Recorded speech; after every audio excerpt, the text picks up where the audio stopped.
Sveicināti, man dārgie draugi! Es pirmoreiz mūžā atrodos Daugavpilī. Būšu šeit vesels 2 dienas, tā kā mēģināšu apstīties šo brīnišķīgo pilsētu, kur skaitās otra vislielākā pilsēta Latvijā. Kur Daugavpils stācija, jā, tā kā pierādījums, ka es esmu Daugavpilī, ja kas, kur tika uzcelt 1951. gadā. Tāpēc 51. gads, man liekas, tas tāpēc, kad pēc kara laiks, tad, kad te viss bija nobombīts, man tā liekas. Un viņi uzcēla drīzumā. Izskatās stācija no fasādes puses, pareizā galvenā ieeja. Vairāk neko es par šo stāciju jums pastāstīt nevaru. Un tagad es dodos uz tā skatās tā kā galvenā iela Daugavpilī, kur notiek kur ir visādi restorāni, kafejnīcas un tā tālāk. Un šī iela saucās Rīgas iela. Lūk, šīs ielas sākums, un mēs tagad dosimies līdz pašam ielas galam.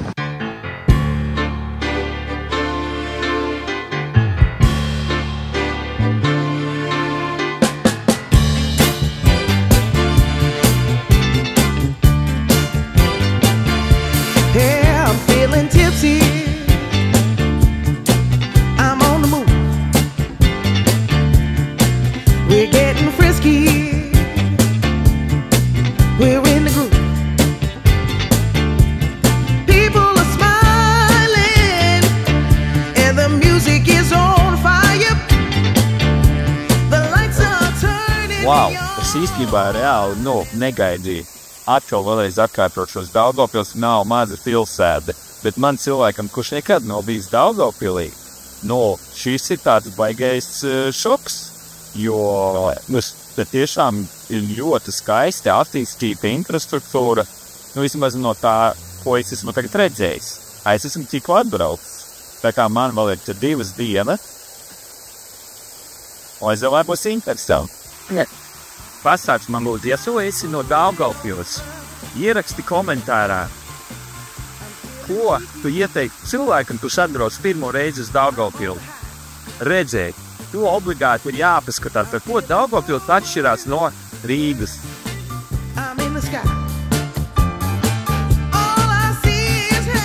Es zinu, ka tagad nav labākais laiks, kad jums rādīt Daugavpilu, tiem, kuri nav redzējuši Daugavpilu, redzējuši vakarā. Bet tāds vaibiņš rīt es rādīšu jau dienas gaismā. Bet interesanti ir tas, ka es esmu baigā brīnīts, ka šeit ir arī fontāns. Tā vienkārši skatoties tirdzniecības centrs, paskat, cik liels. Es nezinu, cik viņš ir aktīvs, bet vienā galā ir Maksima, un otrā galā ir Rimčiks, Klondaika, mēnesis aptiek, principā viss vajadzīgais. Tā kā es domāju, ka te vietējie ņablamovic, kā sakās. Mēs dodamies uz Cietoksni. Nezinu, kas tas par Cietoksni, vispār neko par Daugavpilu, nezinu, 0. Vienkārši visu, ko es redzu pirmo reizi. Un tagad dodamies uz to Cietoksni, skatīties, kas un kā tur ir, jo vakar es iesāku vlogu tumsā Daugavpilu nevar redzēt, tāpēc mēs turpinam ceļojumu dienas gaišajā laikā. Wow! Esmu jau Cietokšņa teritorijā un paskatieties, cik foršs iebrauciens iekšā ir, tāds tunels. No tāluma likās, ka vispār te nevar iebraukt, tā izrādās paskat. Vienkārši, wow! Vispār, laikam, tas bija domāts, ziniet, agrāk ar zirgiem šeit tā ķipa iebrauc. Mēs iebraucam tagad mūsdienās ar mašīnu. Es nezinu, no kurienes vispār sākt savu nelielo ekskursiju, bet, sāksim no šejienes. Viss šitā ir, laikam, milzīga teritorija, tā ir daļa no tā Cietokšņa. Un te, man liekas, pat dzīvo cilvēki. Paskat, reāli te dzīvo cilvēki. Es īsti nezinu, kur iet, jo, redzēt, no visām pusēm ir tādas tā kā pamests ēkas, durvis ciet, logi ciet, bet tajā pašā laikā dzīvojamā ēka ir, jā. Paskat, kādas gleznas uzgleznotas. Man liekas, tas ir oficiāli, laikam bija saskaņots, jo neizskatās pēc kaut kāda vienkārši bērnu pusaudžu ākstīšanām, jo te ir reāli māksla. Kur Lietuva, Einsteins, tad Latvijas tautumeita, no Portugāles ir no visām pasaules malām. Es tās ap Finlandi. Tā, kur ir kaut kāda reste. Diez vai es caur viņu ielīdīšu iekšā.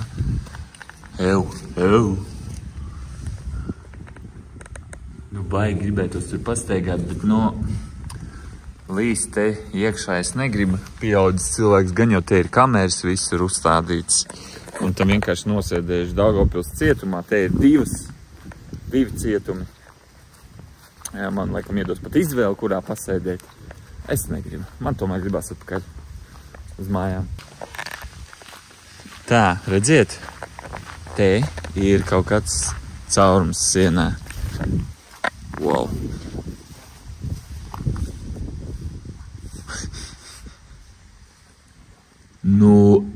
Allo, tam кто te есть?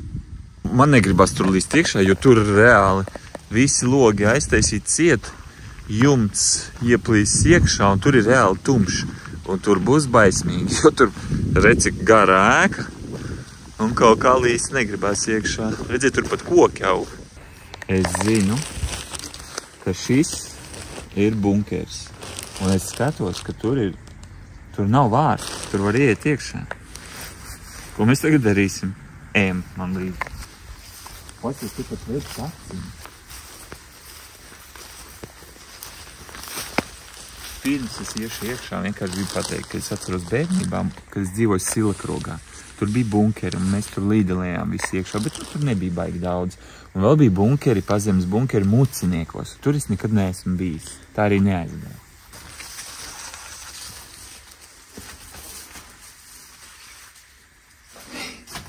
Kreisajā pusē nekā nav, labajā arī nekā nav.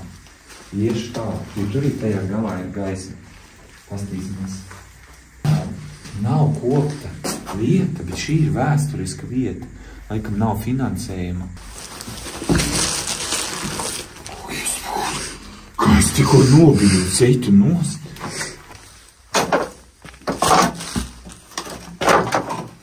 Te daudz zāles, baigi. Nebūs vērts staigāt, bet uz turieni ir bunkers, ko eja. Un vēl viens bunkers tur. Visdrīzāk tev pilns ar tiem tuneļiem, bet es negribu vienkārši te līst. Pasties, cik daudz nātris un tā tālāk.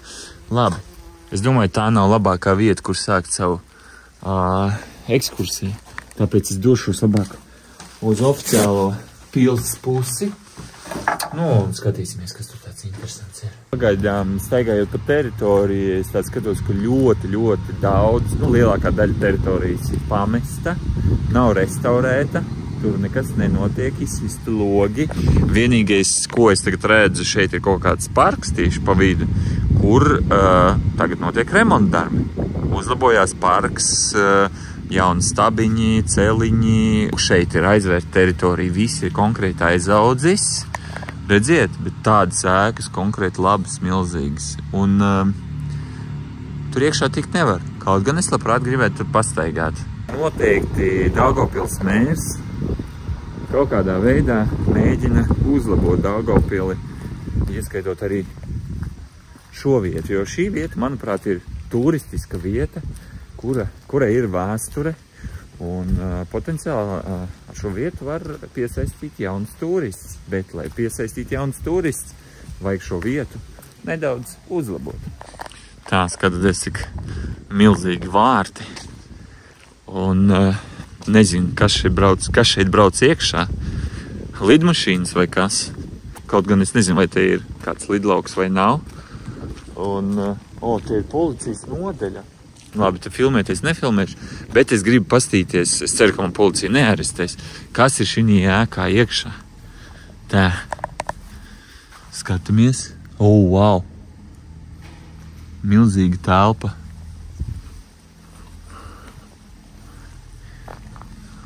Redziet? Tukšums. Te varētu būt kaut kāda sporta zāle vai kaut kāda koncerta zāle. Antikvariāta veikaliņš. Vai kas tāds ir?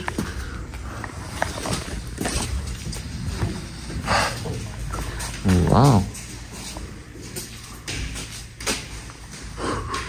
Es tādu smaku neesmu jūtis kopš bērnības.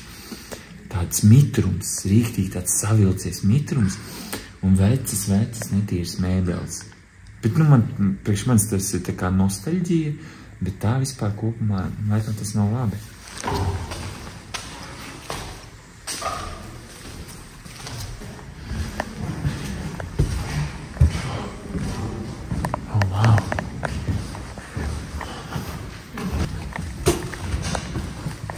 Sveiki.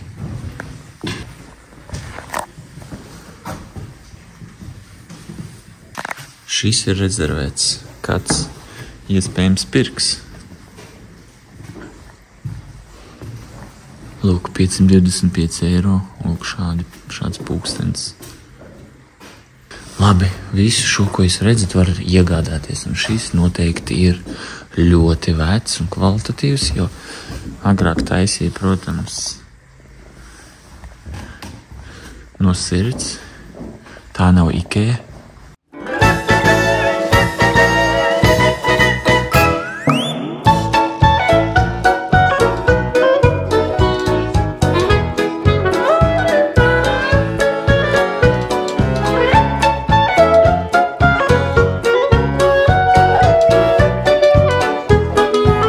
Lūk, paskat, cik forši labi restaurēta vietiņa.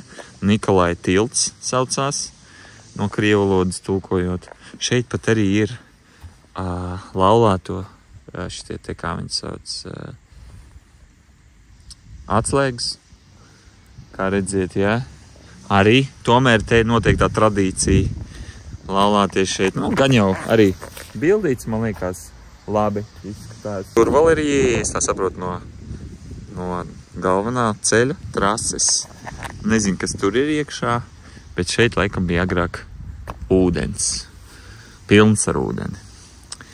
Nezinu, vai tas ir izžūs, vai kaut kā vēl savādāk tas viss ir apstādināts, bet, kā redziet, vairs šķidrumu nav. Ko, esmu uzrāpies augšā, lūk, tikko bija tur lejā, un tālūk izskatās viss šis skatiņš no augšas. Pamēģiniet iekarot šo vietu, kad es te stāvu. Pirms devos prom, izmantoju iespēju apskatīt keramikas krātuves muzeju, kas, manuprāt, bija ļoti interesants. Tur apskatāmi daži mākslinieku darbi, sākot no klasiskām formām līdz pat pavisam neparastiem risinājumiem. Godīgi sakot, daži darbi man šķita pat nedaudz baisi. Kad sajūtu izsalkumu, devos uz vietējo restorānu Skavarotka, kur izbaudīju tiešām garšīgu maltīti. Noteikti iesaku arī jums, ja būsiet Daugavpilī. Ja jums patika šī sērija un vēlaties redzēt turpinājumu, noteikti sagaidiet nākamo daļu, kur apskatīšu vietējo meža parka stila kompleksu ar visiem jaunajiem uzlabojumiem, kā arī došos uz dažām pamestajām ēkām, starp kurām atradīšu arī pamestu baseinu.